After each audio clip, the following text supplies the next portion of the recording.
Okay, so story time about having my first son. So, story time, it's like 10 o'clock at night. I'm still with his dad at this time. So, I'm getting into bed. Well, first I wash off my makeup. I go to get into bed. Of course, he's trying to like get in the back. And I'm like, just please, I'm so tired. I'm like 35 and a half weeks pregnant, exactly. Just please, I barely had the energy to wash off my makeup. So can you please just stop? And he didn't. He just kept like bothering me, not invasively, but just like poking me, touching me. And then he's like, "What the fuck? Did you piss on me?" My cat. Fortune. Yes. Are you trying to do something over here? Are your treats in there? Okay. Give her treats real quick. Here, stop. Please stop making noise during my video, okay? Hold on. Let me put the cat treats back. Okay, go. Now my son's doing it. Okay, so back to story time. So I'm like, no, I think my water just broke. And I stand up. And it's literally, like, I guess it's uncommon to have your water break. So I stood up and my water, it's literally like a movie. Water's gushing out like the Niagara Falls, like whoosh. I swear it was like a flood, like a hurricane flood. Like, you know how you have like a water to your ankles? It felt like that. But literally, no. He went and put a towel. He's like, oh, it's our new car. It wasn't a new car. It was a used car. It was a Ford Focus and it sucked. We had to use a hammer with a key to start it because for some reason the ignition didn't accept the key unless you hit it with a hammer.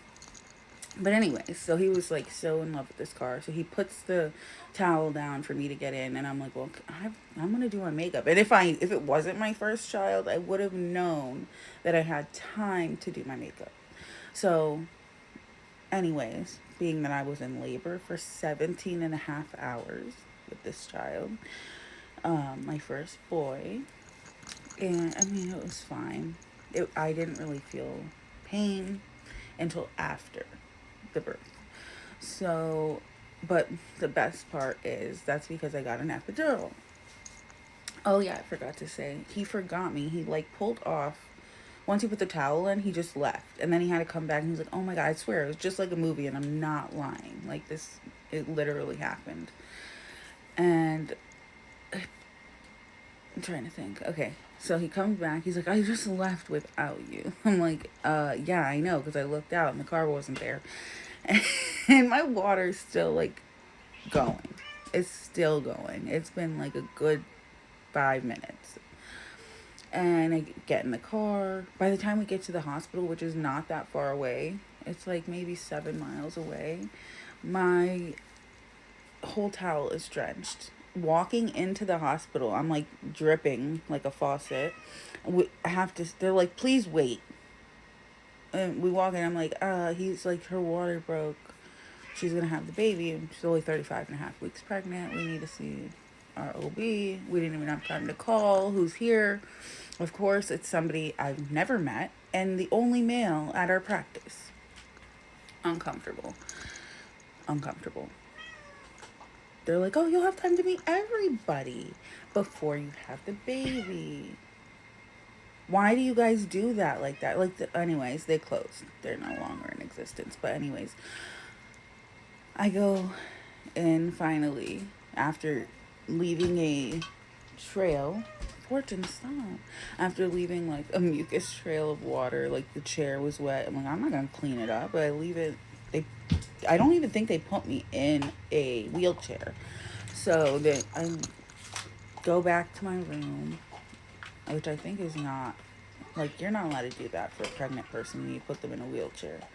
I don't know if that's only protocol after the baby is born, but it would have been nice. So, but they probably didn't want me to get all my juice all over the wheelchair, I guess. I'm in the bed a little while later, and then, like, think I'm starting to feel some pain. So I'm going to ask for the epidural because I'm so scared and I don't want to feel any pain. And it's the story of my life. So I asked for it and they're like, we want to see you like writhing a little bit before we actually give you the epidural. So are you actually in pain? I'm like, I have a high tolerance for pain. So by the time that I feel it, it's going to be too late and I'm not going to be able to get the epidural. So can I please have the epidural now? And they're like, well, sometimes then if you do that, you won't be able to push. I'm like, I don't even care. Just, I didn't realize it was my first birth. I didn't realize what I was doing. Took the epidural, went into the room to get it. Of course, my lovely father-to-be is begging to come with, and I'm like, they're like, we usually don't let the partner come with because it's an invasive procedure, and we don't want to lose distraction from you.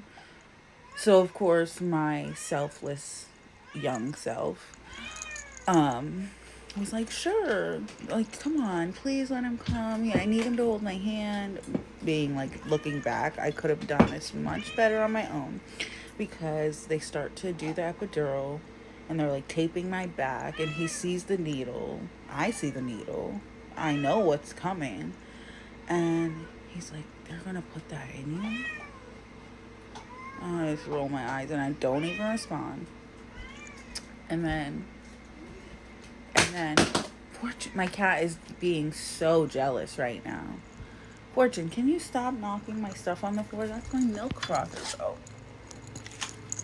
Stop it. Anyways, okay. So, don't do it. She wants to be in the video, so we'll just let her.